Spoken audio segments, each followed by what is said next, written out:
मकर राशि के लोगों के लिए यह महीना बेहतरीन होने वाला है। आप इसे और भी बेहतर बनाने के लिए कुछ महत्वपूर्ण चीजें कर सकते हैं।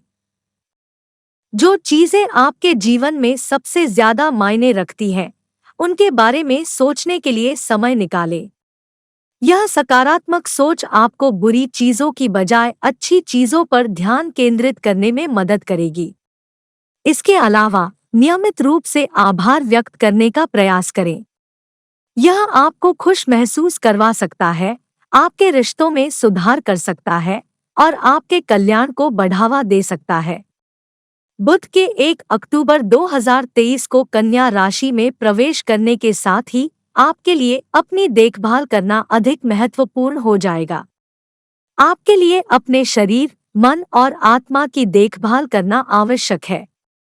अपने आप के प्रति दयालु रहें और सुनिश्चित करें कि आप अपने मानसिक और शारीरिक स्वास्थ्य का ध्यान रख रहे हैं। याद रखें, आप तभी अच्छा काम कर सकते हैं जब आप स्वस्थ होंगे। इसलिए अपनी देखभाल को प्राथमिकता दें और ऐसी चीजें करें जो वास्तव में आपको खुशी देती है। यह आपकी आत्मा को पोषण देने और आपकी ऊर्जा को बढ़ाने में मदद कर सकता है।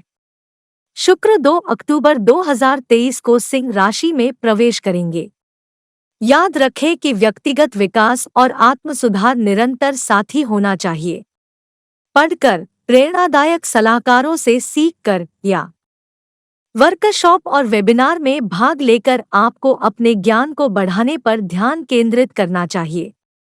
चुनौतियों को सफलता की सीढ़ी मानें, रचनात्मक आलोचना का स्वागत करें और प्रतिकूल परिस्थितियों का सामना करते हुए लचीलापन दिखाएं। जीवन चुनौतियों से भरा है। तनाव व प्रतिकूल परिस्थितियों से निपटने के लिए स्वस्थ तरीके विकसित करना महत्वपूर्ण है। मंगल 3 तारीख को तुला राशि में गोचर कर रहे हैं। जीवन अनिश्चितताओं और चुनौतियों से भरा है और कई बार परेशान महसूस करना स्वाभाविक है। हालांकि एक सकारात्मक दृष्टिकोण बनाए रखना और ज्यादा तनाव न लेना आपकी भलाई के लिए आवश्यक है। अपने स्वयं के विकास पर ध्यान केंद्रित करके आप आत्मविश्वास के साथ जीवन की अनिश्चितताओं को पार करने के लिए खुद को सशक्त बना सकते हैं और अपने आसपास के लोगों को भी ऐसा करने के लिए प्रेरित कर सकते हैं। सूर्य इस माह 18 अक्टूबर 2023 को तुला राशि में प्रवेश कर रहे हैं। वित्तीय संसाधनों का लाभ उठाएं। आप अपनी वित्तीय योजना बनाने और सुधारने के लिए ऑनलाइन टूल का उपयोग कर सकते हैं या वित्तीय सलाहकार से बात कर सकते हैं। एक अच्छी वित्तीय रणनीति स्थापित करने का प्रयास करें। उचित वित्तीय रणनीतियों को अपनाकर आप भविष्य की सफलता और स्थिरता का रास्ता बनाएंगे। इस कारण एक विकासशील मानसिकता को अपनाएं और लगातार व्यक्तिगत और व्यावसायिक विकास के अवसरों की तलाश करें। यह आपको प्रेरित करेगा और नई संभावनाओं के लिए खुला रखेगा। बुध 19 अक्टूबर को तुला राशि में प्रवेश कर रहे हैं। एक स्वस्थ संतुलन बनाए रखने के लिए खुद की देखभाल करना महत्वपूर्ण है। उन गतिविधियों को करके खुश और संतुष्ट रहें जो आपके मन, शरीर और आत्मा को आराम देती है।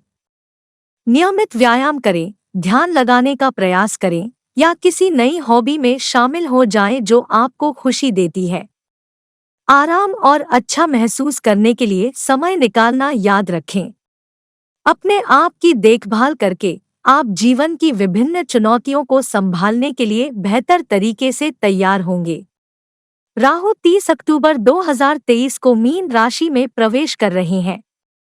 इस दौरान वास्तविक लक्ष्य निर्धारित करें जो उपलब्धि की भावना प्रदान करते हुए आपको चुनौती देते हैं। नई रुचियों की खोज करने, पुस्तकों, कक्षाओं या ऑनलाइन पाठ्यक्रमों के माध्यम से अपने ज्ञान को बढ़ाने पर विचार करें। अपने आरामदायक क्षेत्र से बाहर आएं, इसके साथ ही नए कौशल और दृष्टिकोण को विकसित करने के अवसरों को अपनाएं। अपने बारे में विचार करें और जर्नलिंग के लिए समय समर्पित करें, जिससे आपके व्यक्तित्व में सकारात्मक वृद्धि हो सके। अपने व्यक्तिगत विकास में निवेश करके आप अपने लिए बहुत सारी संभावनाओं के दरवाजे खोल सकते हैं।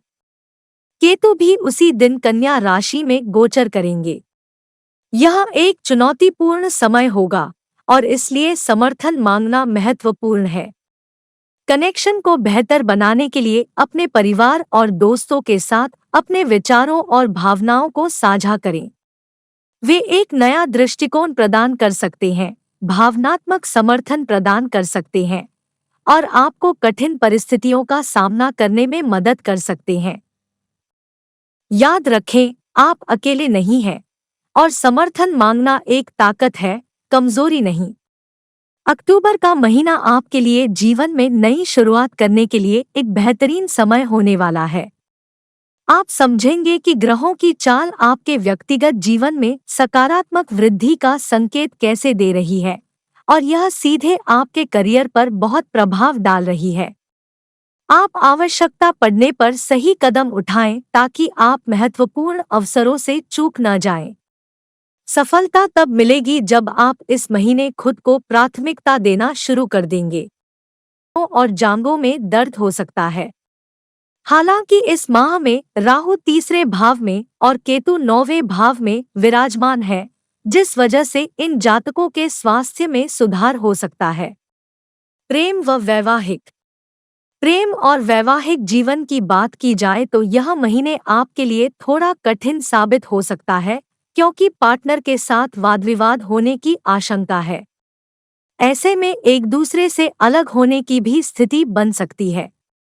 जो लोग प्रेम संबंध में हैं, उन्हें भी यह महीना बोझिल लगेगा, क्योंकि हो सकता है कि आपसी समझ न के बराबर रहे और नोकझोंक हो जाए, जिससे आपसी सामंजस्य की कमी हो सकती है। इस माह के दौरान मंगल अपनी स्वराशि में पहले भाव में विराजमान होंगे। प्रेम और वैवाहिक जीवन में समस्याओं आ सकती है।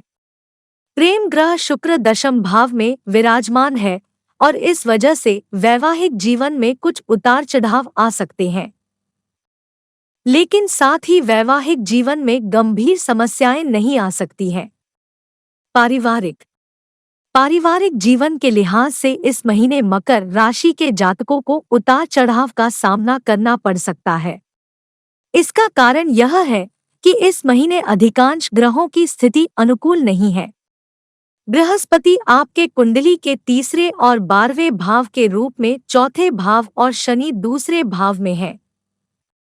ऐसे में परिवार में कुछ व्यवधान पैदा हो सकती है। साथ ही संपत्ति से जुड़े विवाद भी जन्म ले सकते हैं। चौथे भाव में स्थित बृहस्पति के कारण जिन लोगों की जॉइंट फैमिली है, उनके परिवार में अलगाव की स्थिति बन सकती है, क्योंकि परिवार के सदस्यों के बीच आपसी समझ खत्म होने की आशंका है। 10वें भाव में शुक्र की उपस्थिति पारिवारिक जीवन में आकर्षण को कम कर सकती है। परिवार के सदस्यों के बीच सामंजस्य की कमी हो सकती है। चौथे भाव में बृहस्पति परिवार में समस्याओं को बढ़ा सकती है। संभावना है कि परिवार के सदस्यों के बीच तालमेल की कमी हो जाए और आपसी बोलचाल बंद हो जाए। आपको सलाह दी जाती है कि बातचीत से मुद्दों को हल करने का प्रयास करें, अन्यथा खुशियां नष्ट हो सकती हैं। बृहस्पति की चौथे भाव में स्थिति संपत्ति संबंधी मुद्दों को जन्म दे सकती है। हालांकि इस महीने चौथे भाव के स्वामी के रूप में मंगल 11वें भाव में विराजमान है, जिसके कारण पारिवारिक जीवन से संबंधित समस्याओं को हल करने में सक्षम होंगे और कोई बड़ी पारिवारिक समस्या परेशान नहीं करेगी। उपाय: प्रतिदिन 108 बार नमः शिवाय का जाप करें। प्रतिदिन 21 बार हनुमते नमः का जाप करें। प्रतिदिन 11 बार नमो भगवते वासुदेवाय का जाप करें। यह राशिफल आपकी चंद्र राशि पर आधारित है।